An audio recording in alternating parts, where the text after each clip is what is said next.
Ponds operated by the National Water Commission NWC in Portmore St. Catherine have been poorly maintained. That admission this evening from Cabinet Minister Matthew Samuda. The result, a pungent stench affecting many communities in Greater Portmore.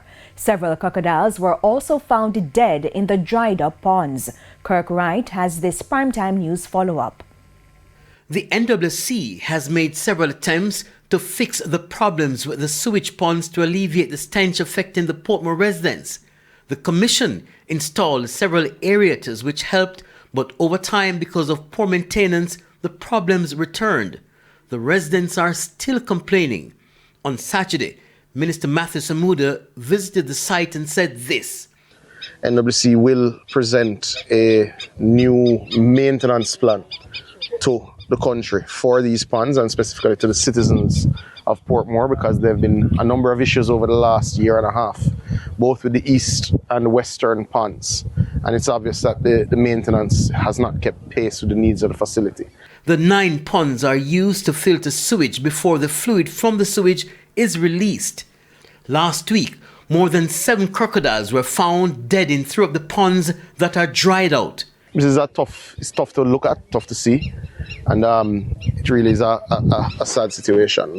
This raised an alarm among residents and others. Creator at the Hope Zoo, Joey Brown, alerted the public on Tuesday.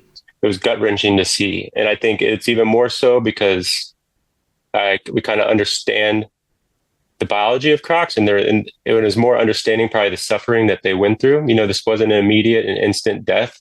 And so knowing that they were probably struggling and suffering for very long, trying to get out of that pond and in those horrendous conditions, that even made it that much worse.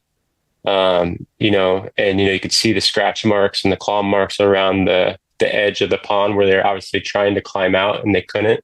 Member of Parliament for South St. Catherine, Fitz Jackson, says the government needs to say how the millions were spent to upgrade the ponds about 3 years ago.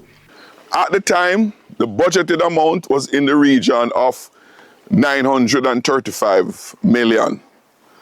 How much of that has actually been spent, we can't say. And I would love that information to be shared, not just with me, but with the residents here. Yes, some work was done. There was cleaning. There was the installation of the aerators that you see here now that were never there before. What portion of the project of over $935 million have been executed? And if not all, and all the component parts in that program, why not? Minister Samuda says an investigation will be done. I've instructed that they do a full, comprehensive and thorough investigation of all the circumstances that would have led to the death of these animals, and they will proceed unencumbered. We will make the results of any such investigation public. We will be completely transparent, and we'll let the chips fall where they may. The ponds will be retrofitted with escape pathways for the crocodiles when needed. Kirk Wright, TVJ News.